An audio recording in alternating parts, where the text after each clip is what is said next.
Salve, berjumpa kembali dengan saya pada pagi hari ini, tanggal 11 Mei 2026. Mari saudara-saudaraku yang terkasih, di pagi yang cerah ini kembali kita mengucap syukur di dalam doa kepada Tuhan Allah kita yang selalu memberkati kita, dan jangan lupa berilah senyuman dan sapaan kepada sesama kita. Kita awali perenungan pagi hari ini dengan tanda kemenangan kita dalam nama Bapa dan Putra dan Roh Kudus. Amin. Membuka hati untuk menerima firman. Bacaan liturgi hari ini diambil dari Kisah Para Rasul 16 ayat 11 sampai 15 dan Injil Yohanes 15 ayat 26 sampai dengan bab 16 ayat 4a. Saudara-saudaraku yang terkasih, bacaan-bacaan hari ini saudara berbicara tentang keterbukaan hati dan menjadikan hidup kita sebagai saksi.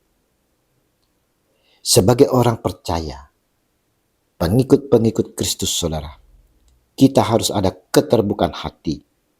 Keterbukaan hati untuk menerima pewartaan Injil yang disampaikan.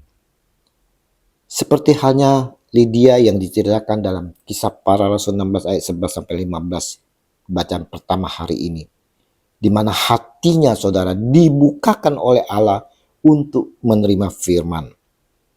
Jadi, kunci pewartaan bukan hanya ada kehebatan, bukan pada kehebatan manusia saudara, tetapi pada keterbukaan hati yang digerakkan oleh Allah. Apa respon Lydia setelah menerima pewartaan? Lydia meresponi imannya dengan berbagi saudara, berbagi pengalaman kesaksian dengan mengundang Paulus menumpang di rumahnya. Demikian pula hendaknya kita saudara sebagai pengikut Kristus yang telah menerima pewartaan saudara, hendaknya dibagi, bukan didiamkan saja. Bagaikan pelita saudara yang menerangkan semua sisi, begitu pula kita saudara mau membagikan apa yang telah kita terima saudara. Dalam pewartaan, kita bukan mewartakan karena kepintaran kita memahami ayat-ayat Alkitab tersebut saudara. Ingat, oleh gerakan Allah lah yang membukakan hati kita sehingga kita mampu memahaminya. Kita mewartakan akan kesaksian hidup saudara, di mana kita telah mengalami zaman kasih Yesus saudara. Agar apa yang kita alami ini saudara juga dapat dialami oleh mereka yang mendengar. Mampukah kita bersaksi? Apalagi di tengah kehidupan kita yang minor ini, yang penuh intimidasi dan kekerasan.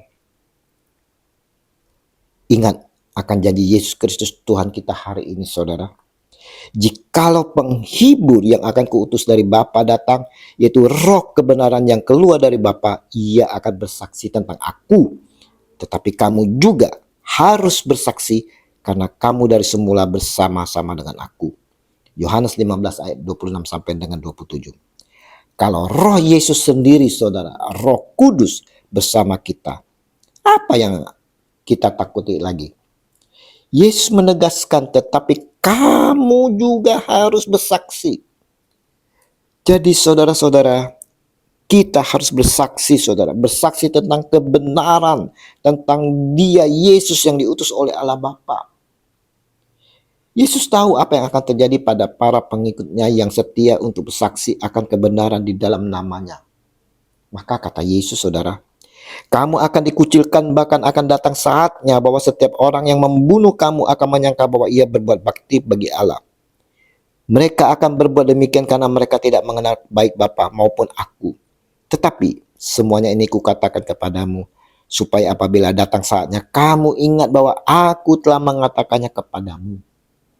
Yohanes 16 ayat 2 sampai dengan 4. Yesus memberi peringatan agar kita semua para pengikutnya tidak kecewa saudara ketika menghadapi kesukaran, melainkan ingat akan perkataannya bahwa Roh Kudus akan mendampingi kita. Mari saudara-saudaraku yang terkasih, kita mau saudara membuka hati kita bagi firman saudara, bukan hanya sekedar sebagai pendengar saja saudara. Tapi saudaraku yang terkasih, kita mau melakukan apa yang difirmankannya. Kita mau sebagai pelaku firman-firman itu saudara, sehingga dapat menjadi saksi dan berani menanggung risiko demi nama Yesus. Mari saudara, kita bukakan hati untuk setiap firman yang disampaikan kepada kita. Ya Roh Kudus, terangilah hati kami agar dapat menerima firman-Mu. Berilah kami keberanian untuk menjadi saksi Kristus yang setia dalam situasi apapun. Amin. Dalam nama Bapa dan Putra dan Roh Kudus. Amin. Shalom Aleichem.